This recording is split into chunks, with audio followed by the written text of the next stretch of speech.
This is KCTV English News. I'm Nick Brontes.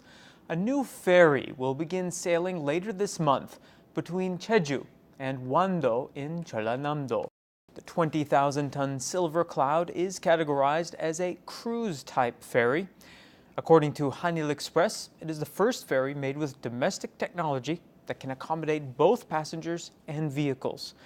The Silver Cloud is 160 meters long and 24.8 meters wide. It has a capacity of 150 vehicles and 1,180 passengers.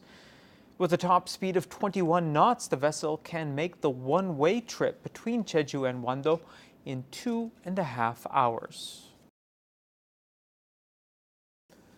The CJ Cup is Korea's first regular PGA Tour event, and it began Thursday at 9 Bridges in Seogwipo. This is the second edition of the competition, following last year's inaugural event. 78 of the world's top golfers, including last year's winner Justin Thomas and world number 2 Brooks Koepka, are competing for $9.5 million in prize money. Jeju's own Sung Kang and Sung Jae-im are among the contenders. Local officials say the event will do wonders to promote Jeju. It is being broadcast live in some 220 countries. Jeju is becoming the first place in the country to set up electric vehicle quick chargers for the disabled, pregnant women, and other people who have a hard time getting around. The province plans to use 3 billion won in lottery funds from Seoul to install 52 quick chargers at social welfare facilities, associations for the disabled, and other similar locations. The work will be done by the end of the year. Compared to other charging stations, the connectors on these are both lighter and accessible from a lower position. Provincial officials say they plan to secure 9 billion won through 2020 to install more chargers. Fall foliage on Halasan Mountain is forecast to peak on Thursday.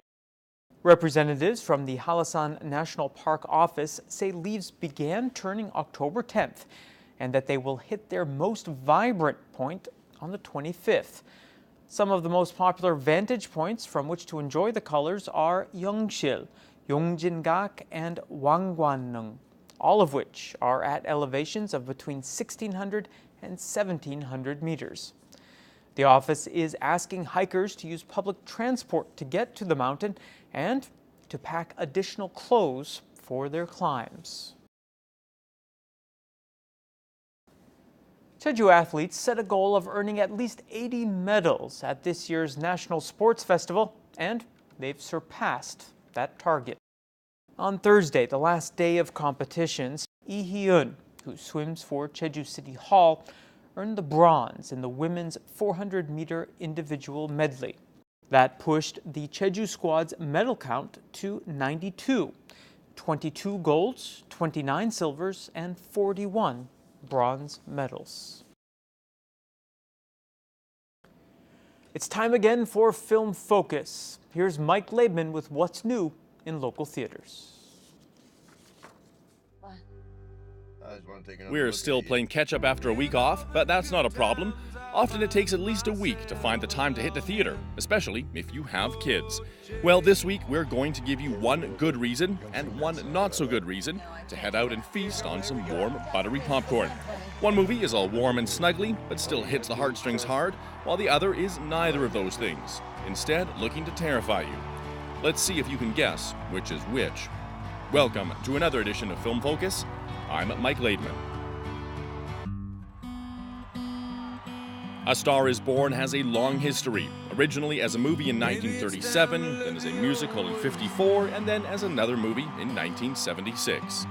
Now, in this new take on the tragic love story, Bradley Cooper plays seasoned musician Jackson Maine, who discovers and falls in love with struggling artist Ally, played by Lady Gaga. She has just about given up on her dream to make it big as a singer until Jack coaxes her into the spotlight.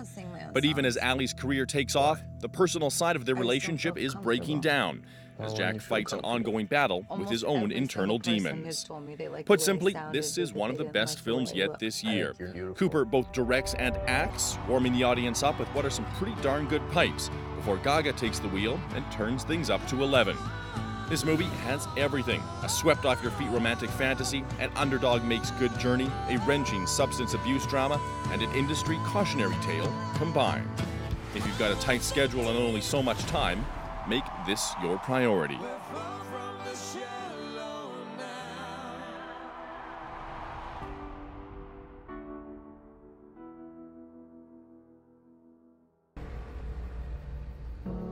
Halloween is fast approaching, and so here's another stab at the old horror genre. A family's road trip takes a dangerous turn when they arrive at a secluded mobile home park to stay with some relatives and find it mysteriously deserted. Under the cover of darkness, 3 masked psychopaths pay them a visit to test the family's every limit as they struggle to survive. If by chance you weren't paying attention, and really who was, this is in fact the sequel to The Strangers, released back in 2008, which has become a bit of a cult classic over the last 10 years. The original wasn't overly special itself, and now the sequel doesn't really do anything to make it more appealing. The problem is that it's just too familiar, especially with so many other thrillers really pushing the boundaries of the genre. There's nothing here that you haven't seen before.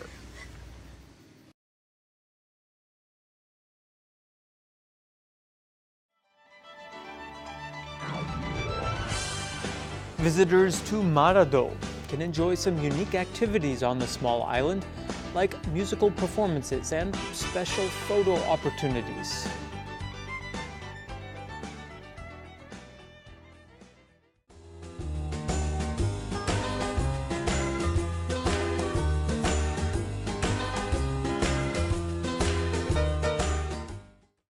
It's shaping up to be a beautiful start to the weekend Saturday. For the details, here's your forecast. The morning low in Jeju City will be 12 and the afternoon high 19 degrees.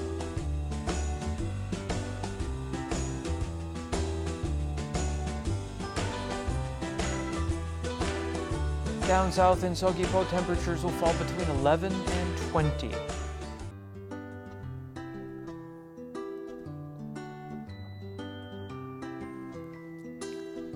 In Seongsan, the low before lunch will be 9 and the high later on 19 degrees.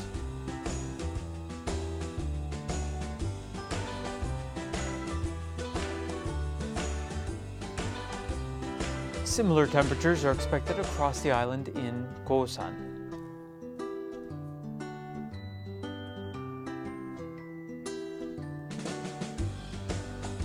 And the morning low up on the mountain at Songpanak will be a brisk 6, and the afternoon high 13 degrees.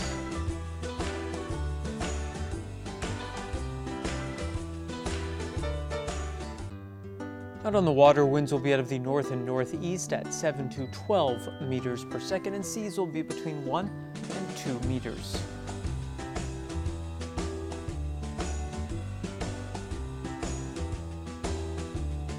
And here's a look ahead into next week.